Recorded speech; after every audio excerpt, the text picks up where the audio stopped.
Hello friends, day 20 and such an exciting day.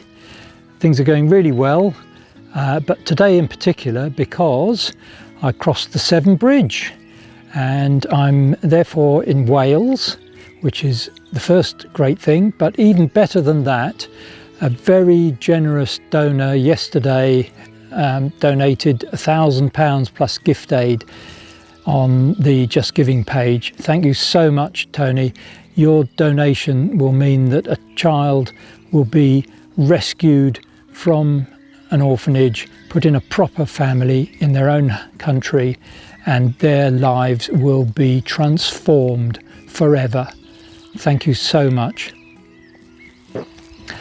The other exciting thing is that I am walking up Offa's Dyke path, which I've wanted to do for ages.